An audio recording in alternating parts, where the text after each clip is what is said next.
Hey everyone, it's Jason. Welcome to Red Dragon Inn Battle for Greyport, the Chaos and Copperforge expansion. So this is the second expansion, so of course you're going to need to have the original Battle for Greyport game. If you're not familiar with what this is, it is a cooperative deck building game. I will have links in the description for kind of like a how to play of the base game. So yeah, it's the extension of the Red Dragon Inn universe, which, if you're familiar with that, or not familiar with that, is a party-type game where you're playing cards, trying to essentially do adventures at the tavern, trying to drink each other at the table or out-gamble each other. And then this is the Battle for Greyport is the cooperative game. It's supposed to be like them doing their adventures before or after they're at the tavern. Yes, it's a really neat game. This is going to add a bunch of new content. It's probably about maybe double the size of the Pirates one. So you're going to get 10 new playable characters, which is great. 6 more scenarios, 10 different bosses, 2 new monster decks, brand new mechanic, and some deck dividers. There's also going to be right in here mentioned some tavern prizes and drink cards for the Red Dragon Inn game, which those will be in a separate video where I did all the promo cards for all the Battle for Greyport games all in one video, because they're a separate thing. But yeah, so we're going to go ahead and jump into this and see what there is. So first of all, what is new in this game? There's a bunch of new playable characters. I'm not going to read through all of them. We'll get through them. New mechanic, contraptions. Some monsters have weapons of their own, which you take when you defeat them. New mechanic, gray bordered items. Items may be equipped by any hero, physical or magical, so that's kind of fun. New mechanic, immune to dye. This ability makes a monster immune to damage from a certain color dye. Any number rolled is treated at 0 when calculated.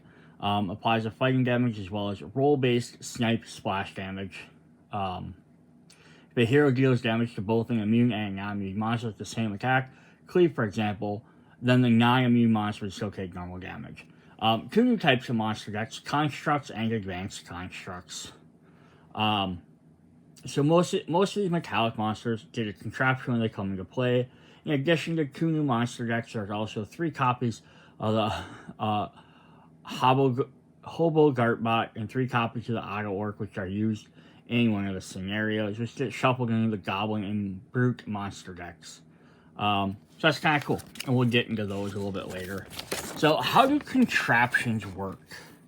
So we'll get more into them, but just a quick, brief overview of them is there are going to be cards that are going to show this little gear icon in the corner. It means they come with a contraption, which means they get an item card attached to this. This set does not come with brand new items. It only comes with a few new heroes, unlike Pirates, which came with a bunch of new cards. Because all the new items are contraptions that you have to get from beating enemies. So one side is the item you use, the other side is the side that the enemies get to use. Alright, so I'm not going to spend too much time on that. Let's just go ahead and jump in to our characters. We're going to start off with Bastion. So what's fun about this is we're going to get a bunch of the characters that haven't been shown yet. From the first bunch of sets. So hopefully that they'll make more to finish up rounding out the rest of the characters, which would be really cool if they make another Battle for Greyport set. That'd be really awesome. So we're going to start with Brother Bastion, who has on play a player of your choice draws a card, then they may place a card from their hand or discard pile under Bastion. And it says retire a card under Bastion if it was a curse plus 1 damage. So this is kind of a neat idea because, yeah, then you can basically get rid of your cheaper cards if you'd like to. But if you have curses, it's a great way to get rid of curses and do extra damage. He's level 2, does the same thing, just now he gets plus 2. As level 3, just gets a plus 3 damage. So yeah, if you can use him to help get rid of your curses, that's a great idea. Alright, then he will have his deck divider. Of course, on the back of all of these, they're just going to explain the rounds of the turn. He'll have his signature item, which is, again, you notice this is new gray border, so anyone can use it, but you get this as a starting one, the Mace of Korash. They'll have the little gear symbol down here as a set expansion. And he has a combat spanner for his melee attack. So these are just replacing, these are gear versions replacing the base game that were like Magic Wand and Short Sword. And the same thing, instead of Soldier and Acolyte, we're going to get 3 copies of the Defense Bot for our physical, and 4 copies of the Arcane Artificer. So they work the same way as the base game ones, or the Pirate one had pirate-themed cards. We're just getting Copperforge themed ones, which is just a fun little extra bonus. Alright, so that's his starting deck. Then we have Eve the Illusionist.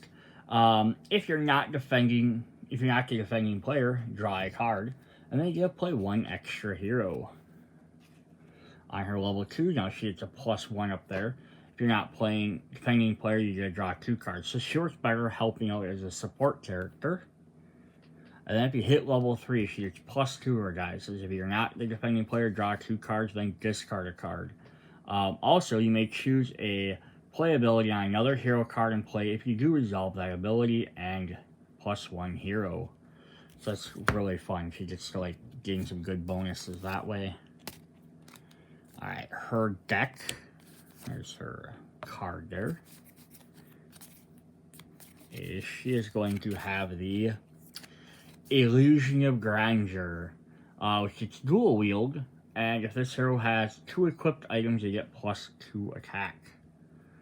So that's pretty fun. Then she'll get a combat spanner as well, 3 defense bots, and 4 arcane artificers. Alright, then up next we have a good melee character here. We get Gog, the half ogre, who is a white guy. In your attack before rolling, you may have one of Gog's items get +2. If you do, after the fight, retire that item. So this could be a desperate attack, like you really have to do it, or get rid of one of your basic items if you purchase better ones. So that's a good way to do that. Here it goes up a level, gets a better die. Before rolling, you have one of your items get +2. After the fight, retire that item. Same thing, except now it also gains dual wield. But now you have up to 2 items, get +2, but then you have to retire those items. It's very interesting. If you can somehow get him a bunch of items, you can get rid of him and do some extra power, which is very nice. There's his divider. His signature weapon is God's favorite axe, at least for now, because he gets rid of them. The standard magic weapon is the sharpshooter wand, which is a pistol wand, which is pretty funny. He also gets 2 combat spanners, so he gets a bunch of extra weapons that kind of fit with him. Now, it's one thing looking at these characters, you'll kind of notice going through their decks, they seem a little bit more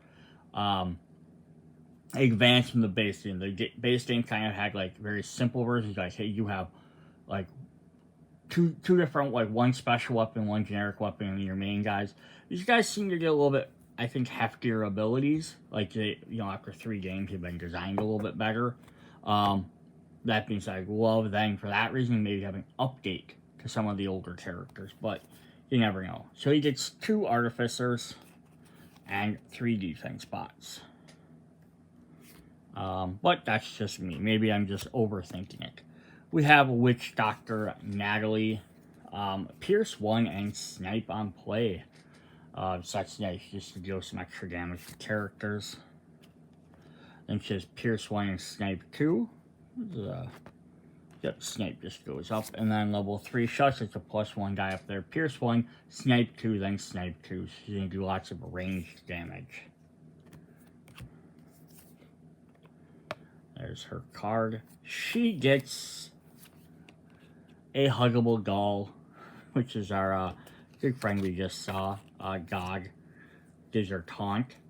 And he also gets Pookie as an adorable doll, which gives her a shield 1.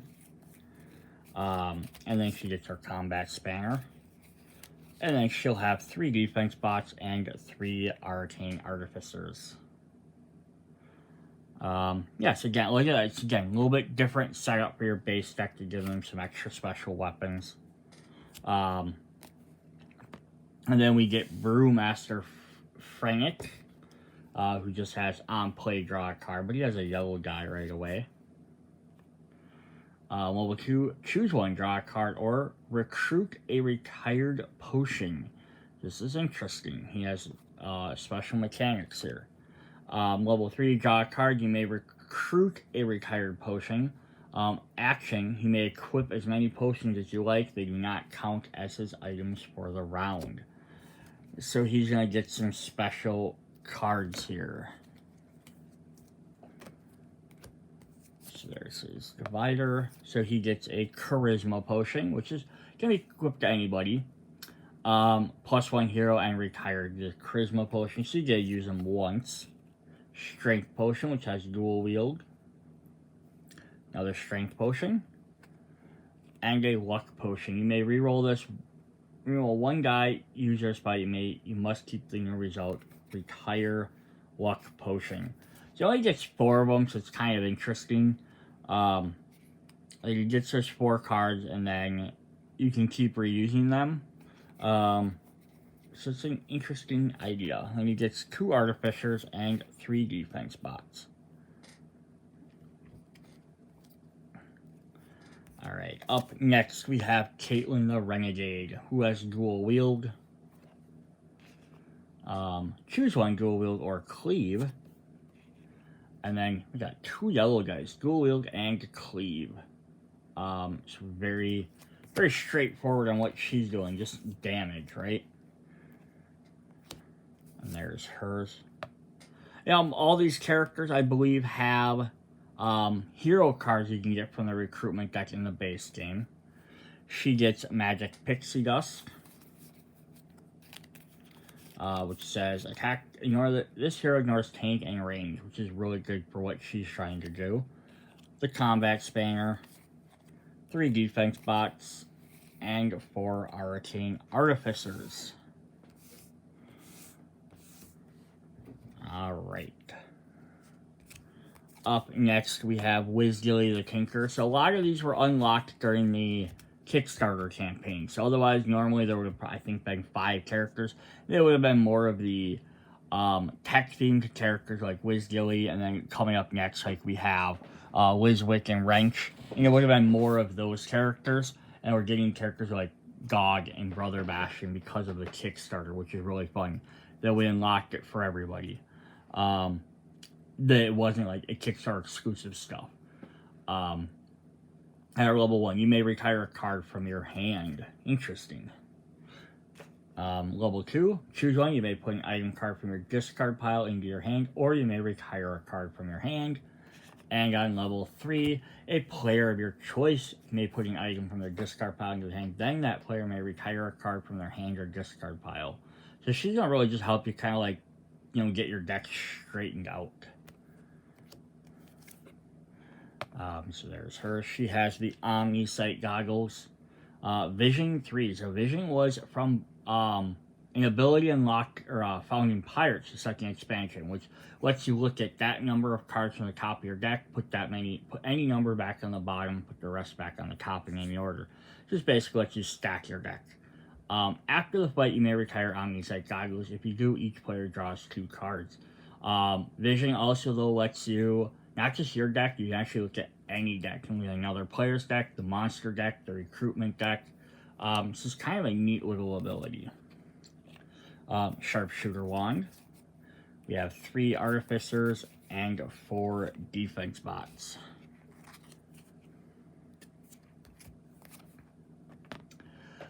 Wizwick the Collector. You may recruit an item from the reinforcements. You must still spend a recruitment coin as normal. This is kind of interesting. You can build your deck up a little bit earlier.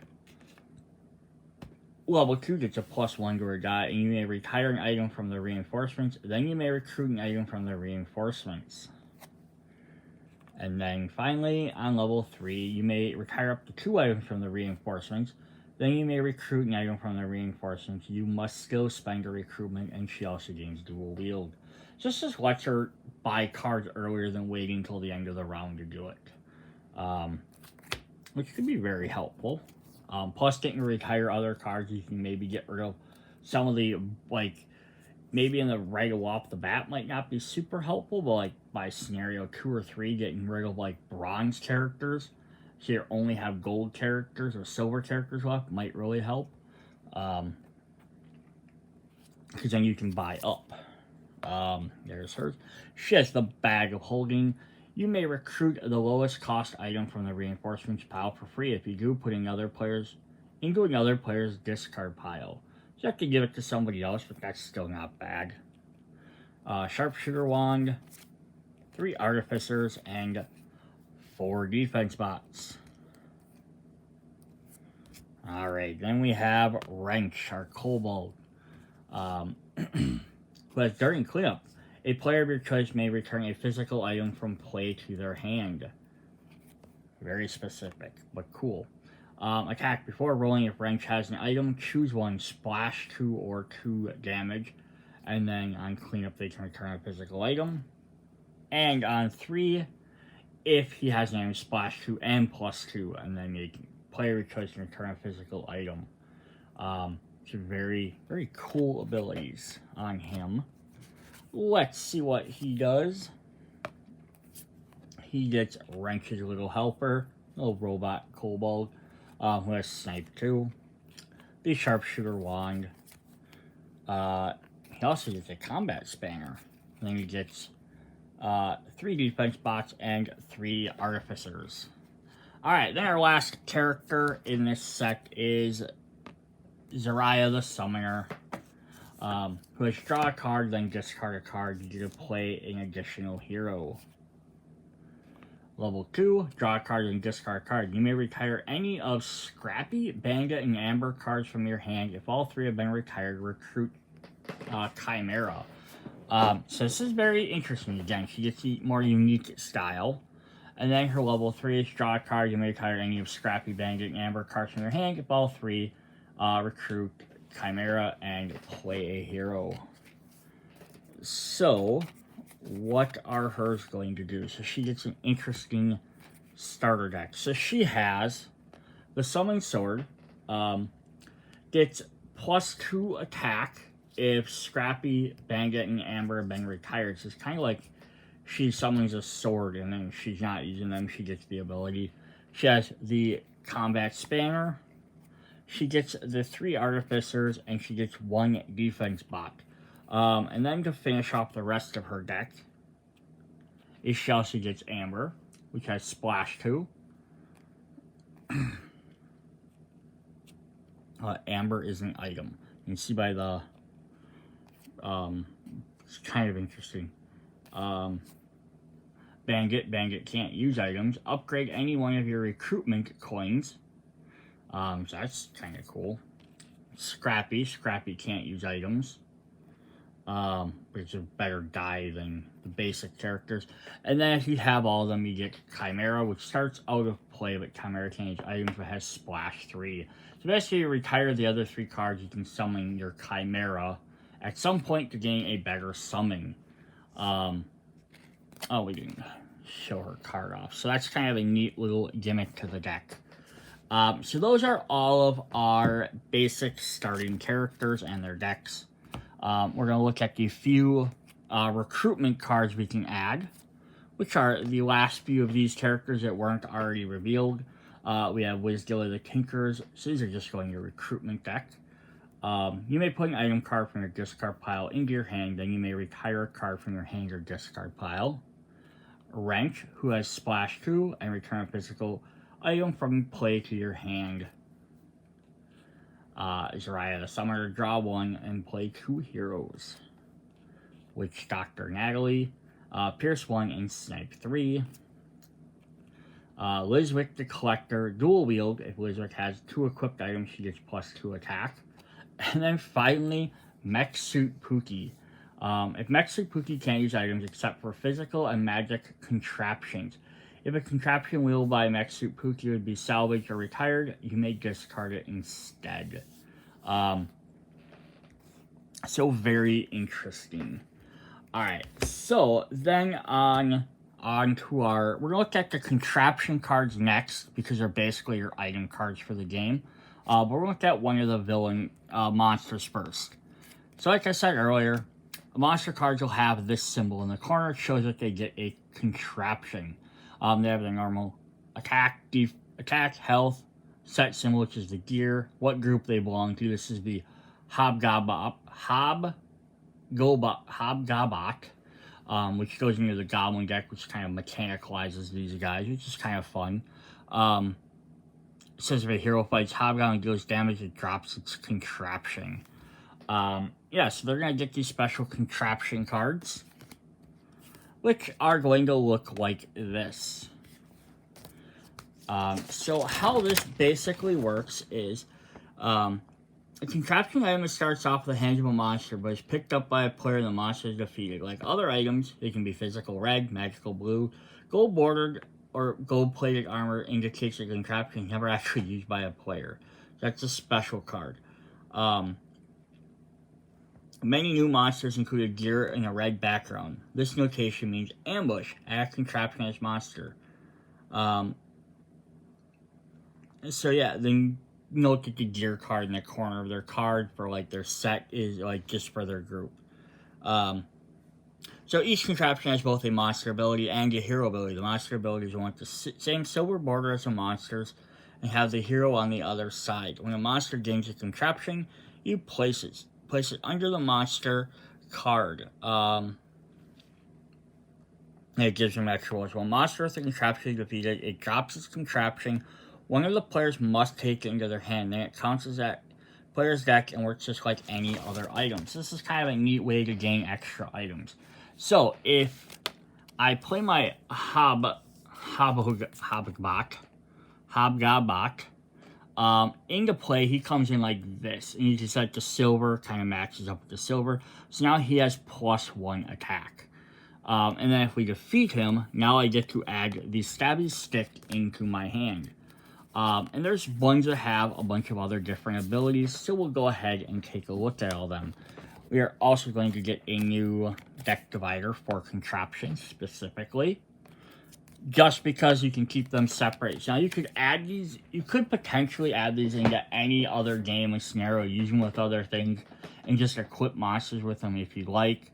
Maybe go a die roll. If you want to equip them with other characters than this deck, these decks that have them.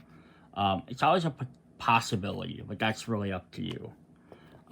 So yeah, we got 2 copies of the Stabby Stick, which give you monsters +1 attack, or you get Snipe 1.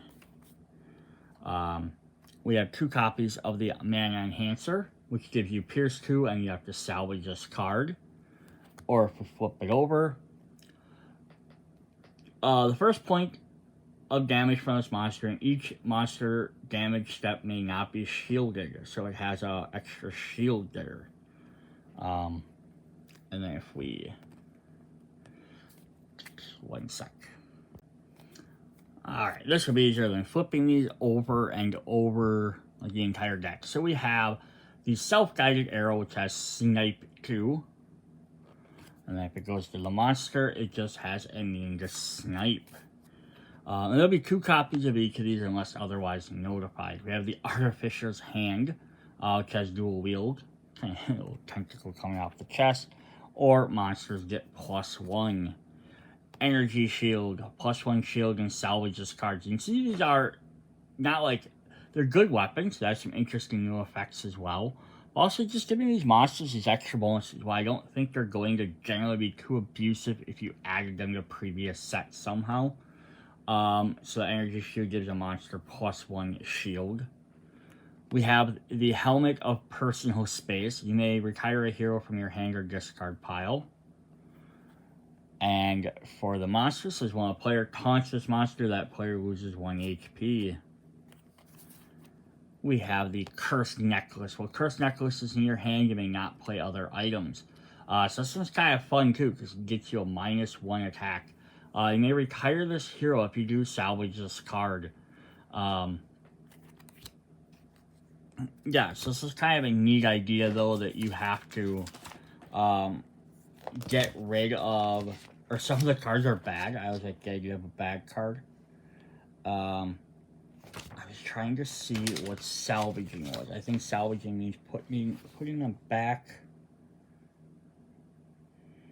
into the deck.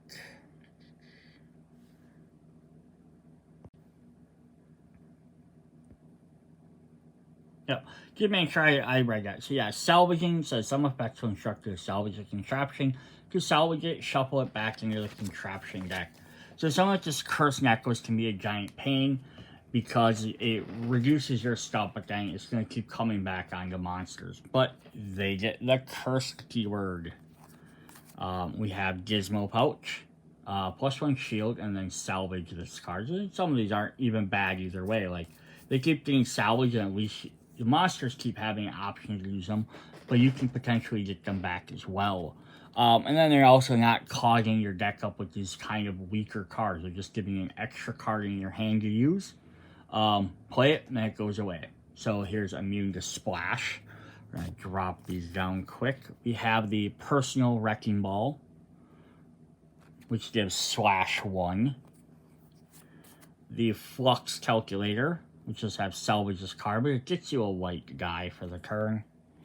+1 damage. Threat Detector. This hero might fight any monster in play. The monster deals damage to the player at the fewest HP rather than the defending player. That's very interesting. The Arm Cannon. Choose one. Snipe 2 or attack do 2 extra damage. And then that's cursed. The Wandering Wand, which has Snipe 2 and dual wield, or is also cursed. The Grapple Gun, which has Taunt, and then you salvage this card, but it gives a monster +4 health. And then the last one, which I have 2 copies of, is the Gold-Plated Armor. When you get this card, retire it and take 1 gold. It's just kind of a fun one. And then you get 1 monster, get 1 shield. Kind of weird that they only included 1 of them. I get the idea of it being like you don't want to have too many of them powered. But it would have been kind of neat if they even had ones that was like a bronze version of something and a silver version, just for the idea of like, hey, maybe having extra bronze or silver might not be a bad thing. It's 1 extra thing you get to recruit later on, right? Alright, so then we are going to look into our monster groups, which we have the 2 of. So I'm going to take this back down. I'll center this back over here.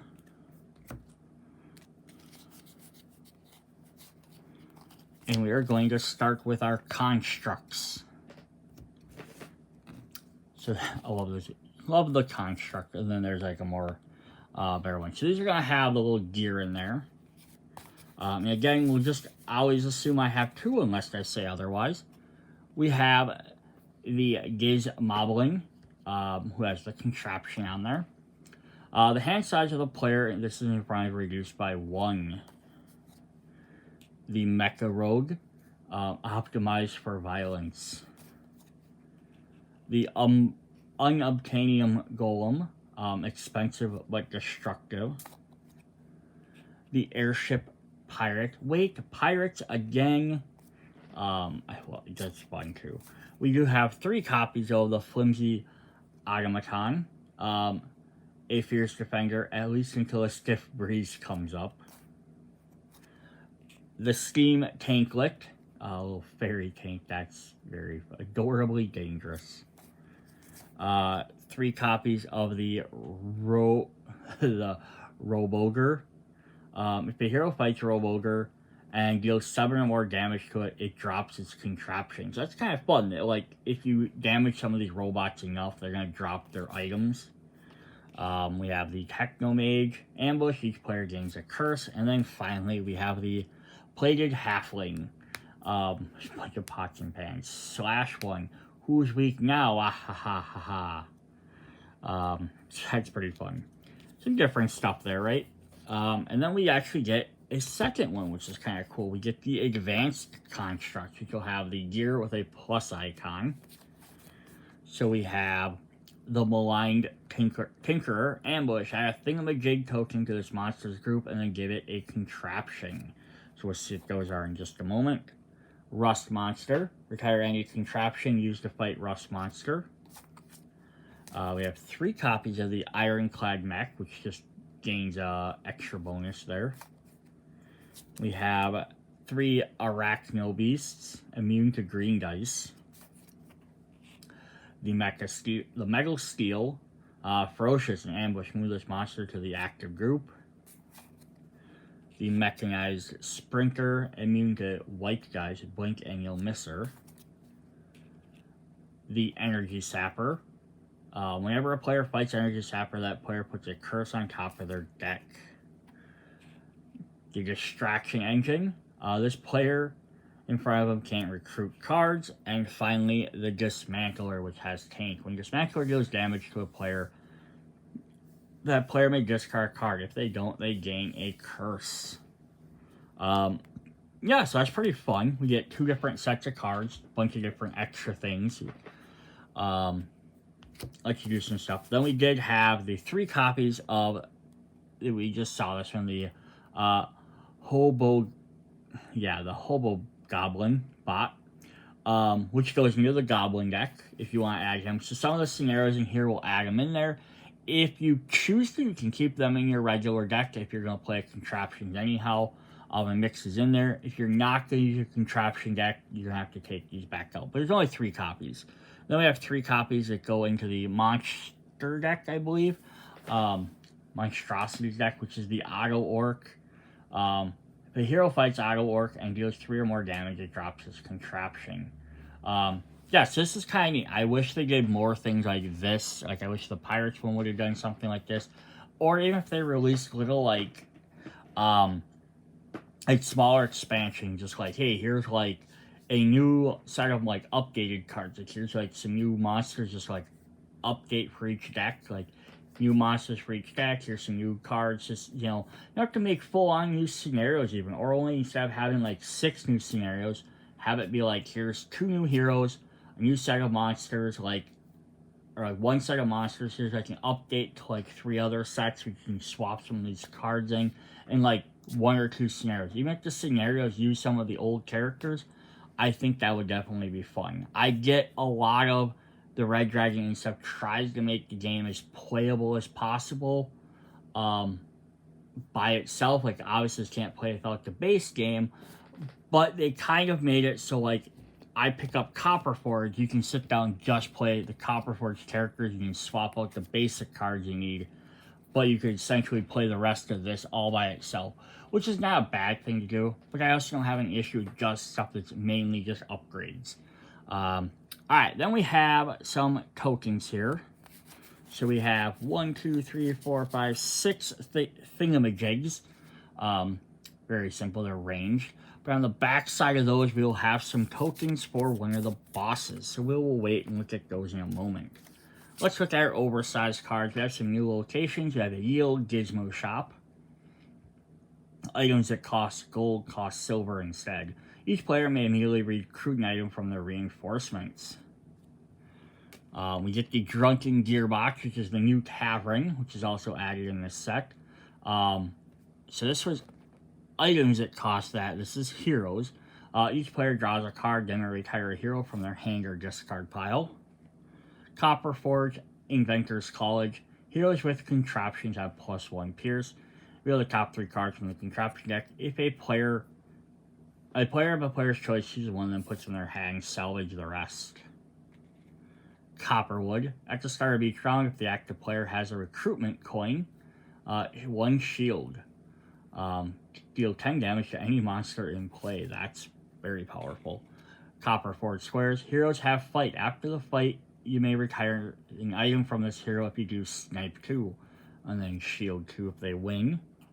Yeah, so some of these are then now kind of like for the campaign mode almost, which is very interesting.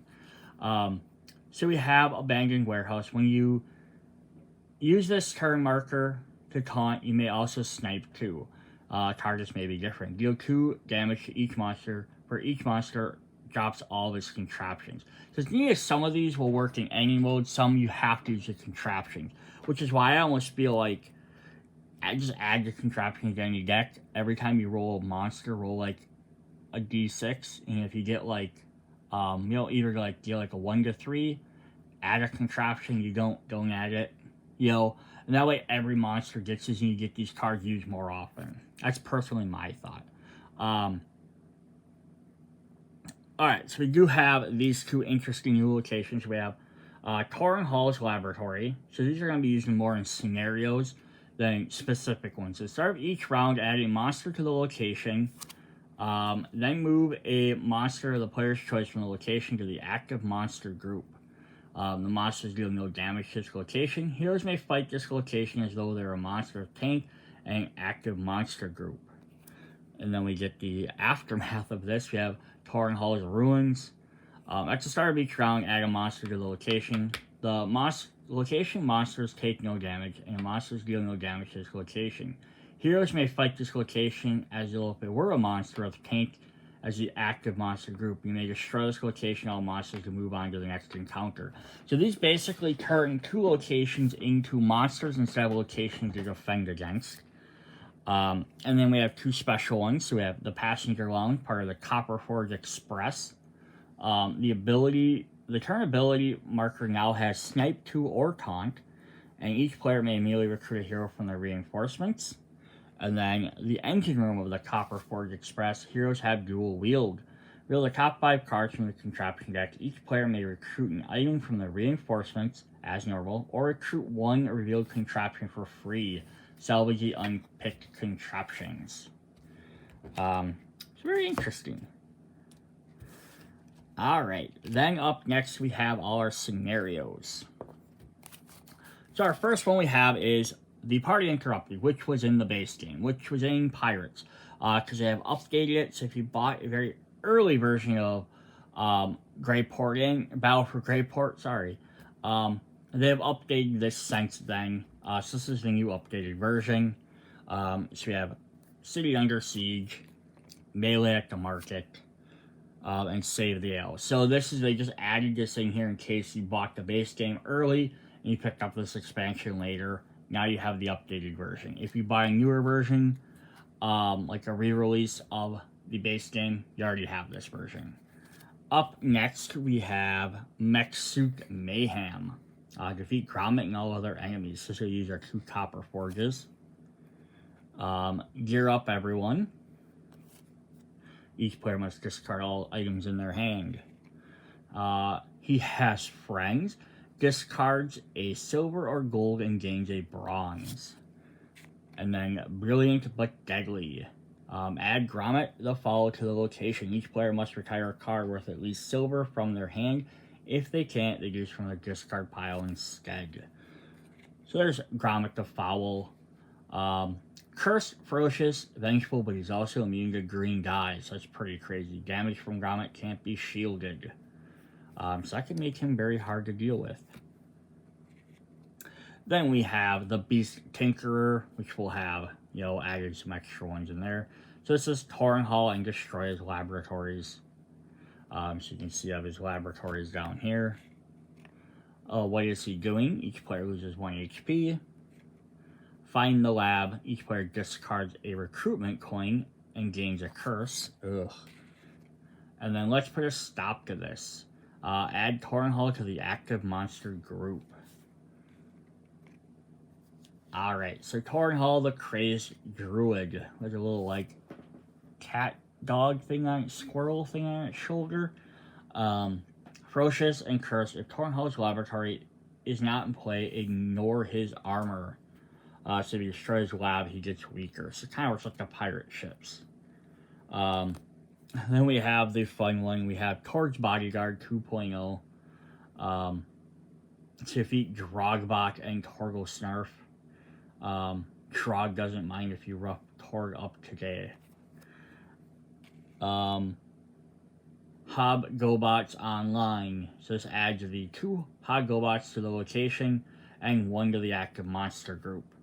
So yeah, this just adds those as the goblins in there, but you get to play as the extra ones that start in play. Each player discards 3 cards. Auto Orcs roll out. Add the 2 Auto Orcs to the location and 1 to the active monster group. Each player loses 2 HP and discards a recruitment coin. And is Drog helping? Add Torgo Snarf Dunkle King, Disloyal Employee, and Drogbot and the Drog the Resentful to the location. Each player discards and levels down their player hero as though they were retiring that card. Ooh, that sucks. So here's Drogbot. He comes in with a contraption, which is fun for a boss. After Drogbot deals damage, it steals a contraption from the active player's choice from another monster in its group if possible. So yeah, if he is there, he would end up with one of these, swapped in the middle to give him extra defense, extra attack. That could be pretty crazy. Then we have Drog the Resentful, Ferocious and Vengeful.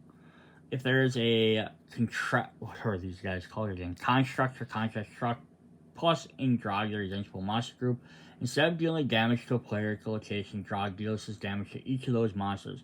This damage does not trigger Vengeful. So this is kind of interesting. So if he's at the same area as them, he's going to try and destroy them robots first. And then we have another Torgo Snarf. This is the third encounter with him in each set. If Drogbot is in play, Drogbot and Torgo Snarf stay together at all times. If Drogbot is in play, Torgo Snarf takes no damage. So that's our first three scenarios. We have the Haunted Workshop. Defeat unstable prototyping all aberrations. Things that go buzz in the night. Each aberration has the contraption ability, and add Boo Buggy to the next location. If the Boo Buggy stays in play, each encounter unless it is defeated, deal 2 damage to the Boo Buggy. A Science Fair gone wrong. Add Vicky the Trapped Inventor to the location. Deal 4 damage to the Boo Buggy. And then the final one is Inventor's Remorse. Add Unstable Prototype and destroy the Boo Buggy. Then all aberrations gain a contraption. Aberration's already hard. So here's the Boo Buggy. I like this. Kind of works, again, like the pirate ships in the pirate set is an additional thing to deal with other than just the boss. Turn marker has the ability to defeat an aberration or taunt. When you defeat a monster this way, instead of putting it in the monster discard pile, place it face up or face down next to the Boo Buggy. During the monster's damage step, the Boo Buggy takes damage equal to the number of face down monsters next to it. If the Boo Buggy is defeated, reveal its face down monsters and distribute it to players as though if it were a defeated location. Interesting. So it's kind of like a ghost catching machine. And then we had Vicky the Trapped Inventor. Ferocious, Vengeful, and Cursed. When Vicky is defeated, the Boo Buggy is in play, remove 3 damage from it. And then finally we get Unstable Prototype. Ferocious, Vengeful, Cursed. When contraption would be salvaged, attach it to Unstable Prototype instead. Oh, that could be very bad.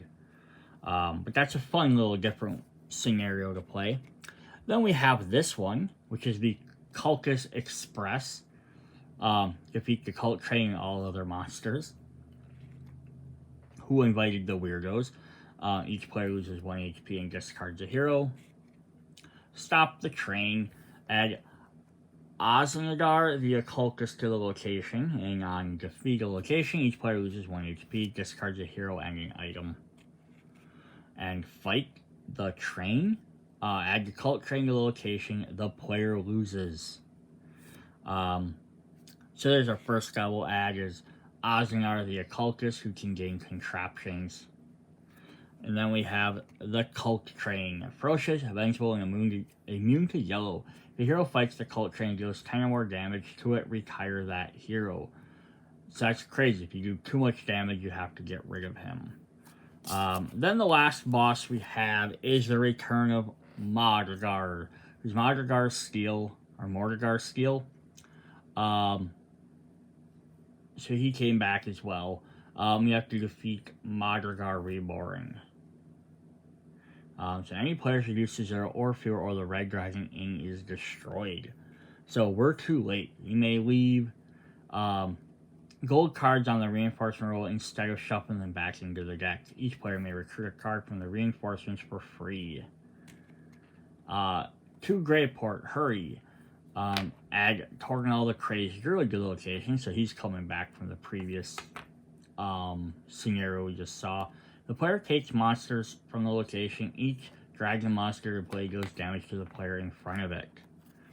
And then once more with feeling.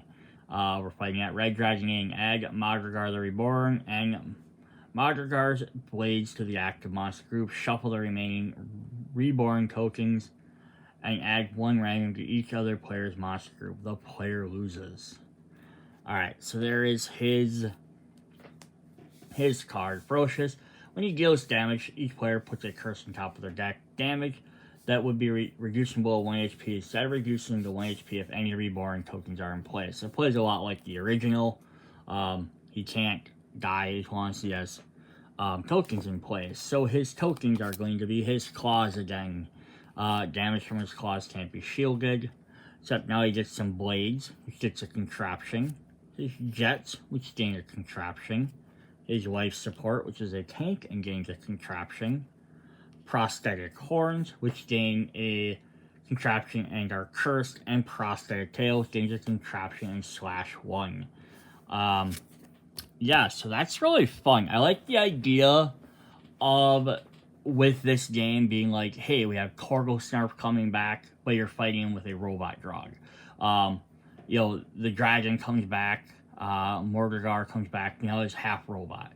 It's a really neat idea to bring back some of these characters, because it makes sense in a way of kind of like heroes and stories where, like, you defeat a villain, sometimes you don't always defeat them. You defeat them enough so that their plans are foiled, but you don't, like, outright murder all them. And this kind of fits into that theme. It's like, oh, we defeated the dragon, but, like, he came back as a mechanical beast. We defeated this tiny goblin who's annoying. He just keeps coming back.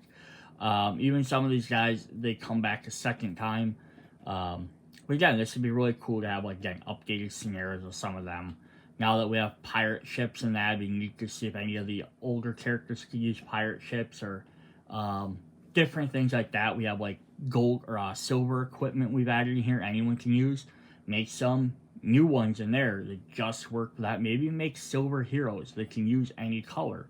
That would be kind of neat as well. Like, there's definitely add some extra cool stuff that could be added to this game. But that's what we have. So yeah, check out the other Dragon or Battle at Greyport games if you haven't. The other Red Dragon Inn games if you're interested. If you want to know about the promo cards that were in there, which include the Drunken Gearbox Tavern and their drink decks and prizes, check out the video for all of the Greyport prizes. That is what we have for this. See you guys later. Bye.